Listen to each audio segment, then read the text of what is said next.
Kitab Suci Tao Te Ching dan Pembabarannya, Bab 6.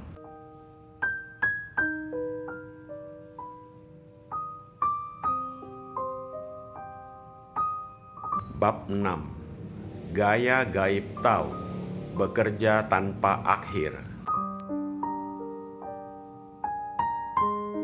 1. Dewa dari kekosongan tak dapat musnah.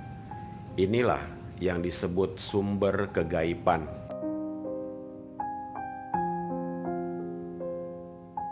2. Pintu dari sumber kegaiban itu disebut akar dari langit dan bumi.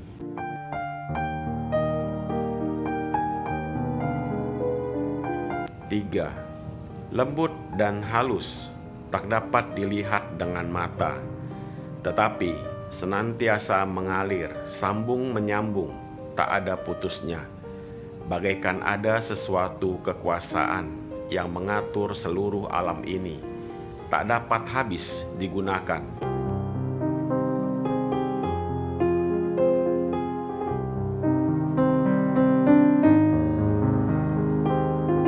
Lazimnya orang di alam dunia ini, terutama mereka yang berideologi material, hanya memandang pada segala apa yang tertampak saja, dan mereka hanya meminta bukti.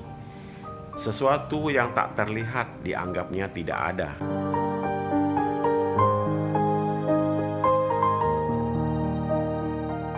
Akan tetapi, mata dan telinga kita ini sesungguhnya kurang sempurna, tak dapat melihat wujud yang lembut dan tak dapat mendengar suara-suara yang halus.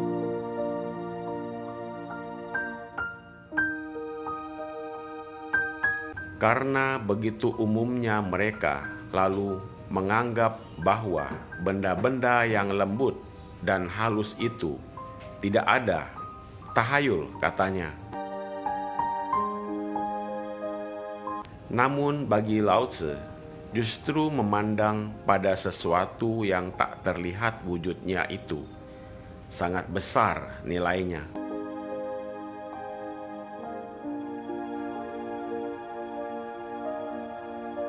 Walaupun ruang alam ini nampaknya kosong melompong, namun di dalam kekosongan itu terdapat gaya gaib yang dengan tanpa henti-hentinya senantiasa mencipta,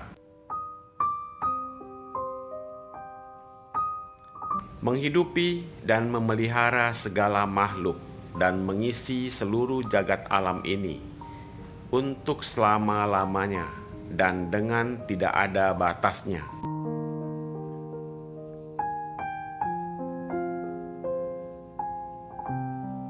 Berhubung dengan ini, oleh Lao Tzu, kekosongan itu dipuji sebagai dewa yang hidup kekal dan tak bisa musnah, dan lebih jauh dipandang sebagai sumber dari kegaiban. Pasal 1.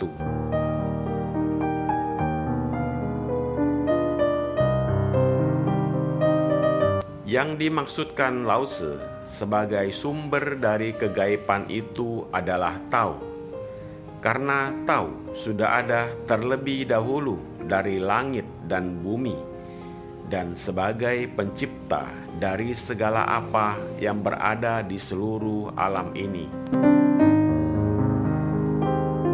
Maka disebut induk dari semua benda dan akar dari langit dan bumi. Pasal 2.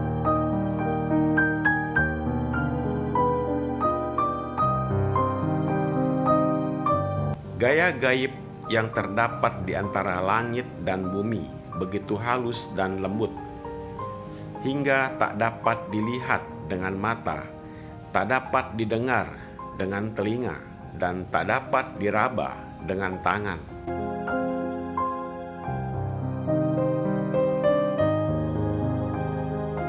Akan tetapi, terdapat di mana-mana dan meliputi segalanya. Hal ini sesuai dengan ungkapan dari kitab Tiong Yong yang menyebutkan tentang kegaibannya Kuisen. Antara lain dikatakan, sungguh besar sekali kebajikan Kuisen. Dilihat tak kelihatan, didengar tak kedengaran, namun tak ada benda yang tak diliputi olehnya.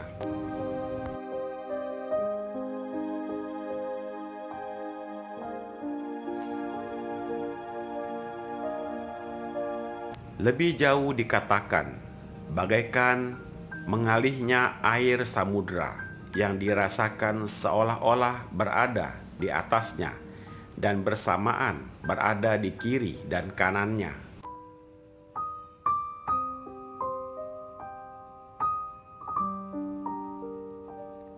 Jadi tegasnya, di mana-mana luasnya tak ada batasnya, maka digunakan selama-lamanya tak ada habisnya.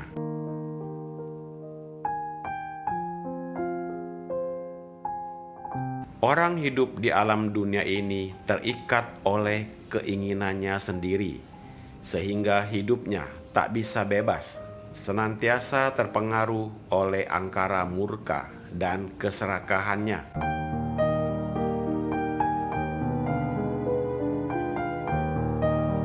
Tergila-gila pada harta benda, kedudukan, pangkat, nama, dan sebagainya, sehingga senantiasa mendapat godaan-godaan dan hatinya tidak bisa tentram.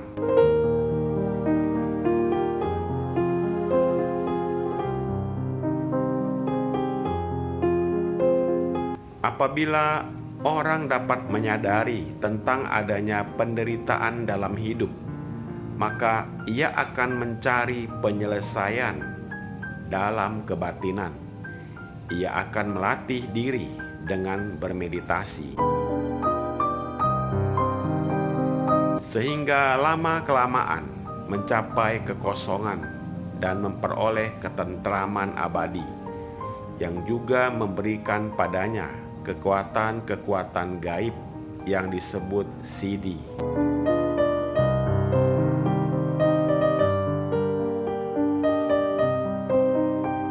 Hingga dapat membuka rahasia alam gaib, memasuki pintu alam misteri, dan mengetahui apa yang disebut akar dari langit dan bumi.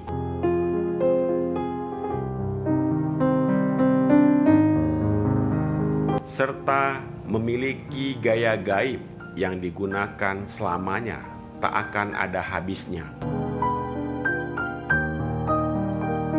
Namun demikian, harus disadari bahwa memperoleh gaya gaib itu bukanlah tujuan utama, karena bila gaya gaib disalahgunakan akan membuahkan akibat yang tidak menguntungkan.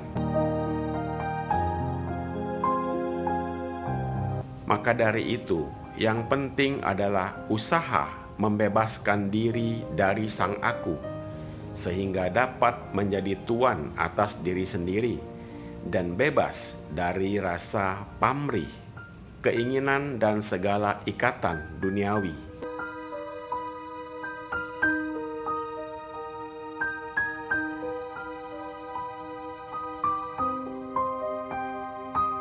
Dengan terbebasnya diri dari sang aku, maka barulah dapat mempergunakan gaya gaib itu dengan benar tanpa ada akibat buruknya. Pasal 3.